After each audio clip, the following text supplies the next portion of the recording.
What's going on, guys? Today we're taking a look at what researchers did to be able to sniff satellites, and they said around half of them that they looked at in this particular case were not even encrypting the data properly. And so what they were able to do was take a satellite dish and a DVB tuner, like the RTL SDR. Well, it's not exactly the RTL SDR. What they were using was the TBS 5927. So you can see a little bit of a comparison here. So yeah, they used something a little more specialized for their purposes, a little different range, slightly, but as you can see, they used this. So they had, let's take a look at what they actually used. This was their setup. This is the satellite dish. This is the tuner here. So they were able to receive from various satellites around the world and able to capture data without encryption. And we're talking about even phone calls, private texts, and in-flight Wi-Fi metadata as well. So things like when you're in a flight, they might have entertainment and other Wi-Fi accessible things that utilize Wi-Fi. So they were able to pick up all kinds of things with only an $800 setup. And they even found they were able to get unencrypted data from these satellites, capturing T-Mobile phone calls and texts, as well as the in-flight Wi-Fi traffic metadata and critical infrastructure communications, even U.S. military, police, and the Mexican military as well.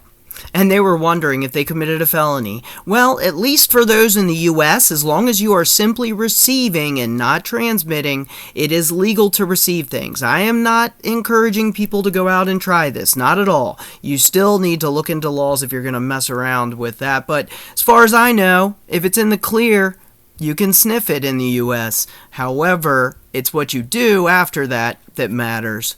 So what they were doing was they took some commercial off-the-shelf stuff and were able to capture all of this unencrypted data, including corporate and government communications, private citizen calls. They even captured the IMSIs, of course, of a lot of phone users. So you can see how satellites are very good at tracking and surveillance. Of course, they use these satellites to relay information, but I just have to question, why weren't they encrypting everything by now properly? I just don't understand what caused them to think that somebody wouldn't try to do this. So they captured in 9 hours over 2,700 phone numbers, along with one side of the calls and text messages. So they were only able to capture one side because it was being relayed for that one side of the phone call and text message. So that's how they were able to do that. They were able to intercept it just by using simple satellite sniffing. Now, of course, it wasn't as simple as it may sound. Let's take a look. Here's their paper here. So, of course, you got to know what you're doing. This isn't something some random person's just going to do. But if you have familiarity with satellite communications, a setup like this for $800, they were able to capture all that stuff. You can only imagine what those who work in agencies around the world are able to do with something like that. So, as mentioned, they only were capturing one side of it as it was relayed. And you can take a look at how they have the hardware set up.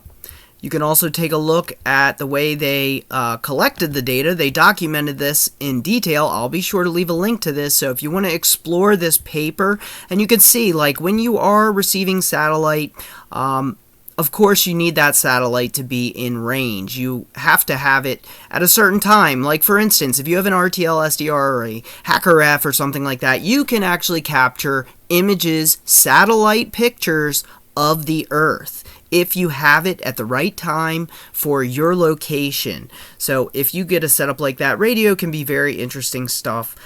Check out my previous videos on the Hacker F and RTL SDR if you have an interest in checking out the PortaPack.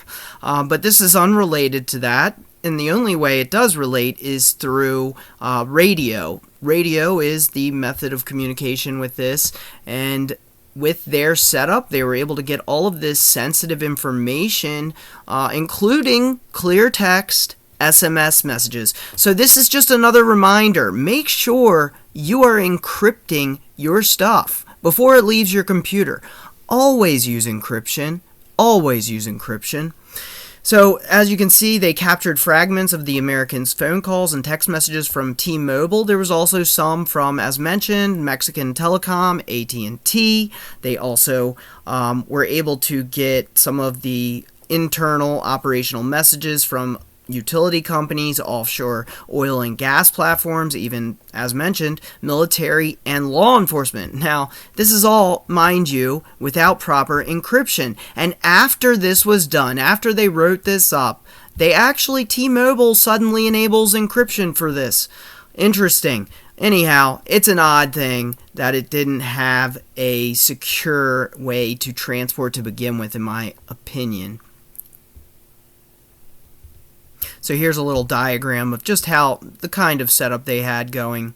So there's the remote cell tower communicating to relay that information, and then you have the satellite dish that's there in the middle, sort of picking it up as it's meaning to relay that stuff between the satellite and the other towers.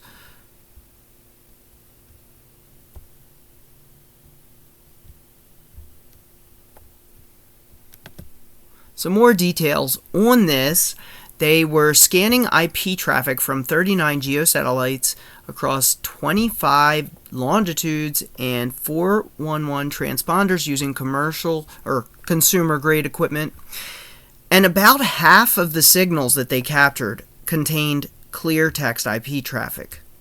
So there was no encryption between the link or network layers. They were able to observe those internal communications relaying and relying on the satellites to relay that information to connect all of these remote infrastructures. So we see all the Starlink satellites that are being put up in the air, the satellites that help connect people in areas like it mentions oil rigs that are probably off the coast that need communication. Stuff like that requires satellites to communicate.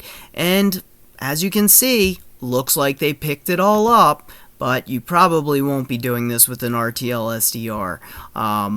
It was an $800 setup, so as you can see, this is the tuner they had, this is the dish they had. They were able to pick all of this up. It's something you could actually buy the identical setup, and in fact, those who are involved in this said they're going to be releasing open source tools to help parse the data. So, interesting story, just wanted to share it with you guys. I thought you might have an interest in knowing that this was being picked up in the clear. I will definitely be out with a video soon on, we're going to continue talking about XMPP as well as I2P coming up. I'm still working on that. I'm playing around with some other clients, but I need to finish setting that up, and then I'm going to be recording again, just showing you more of the chat client side stuff as well as creating tunnels, things like that, so we can get it all properly set up. Let me know if you guys have a thought about this video. What do you think about this story? Why do you think it was never encrypted? Have any thoughts on that?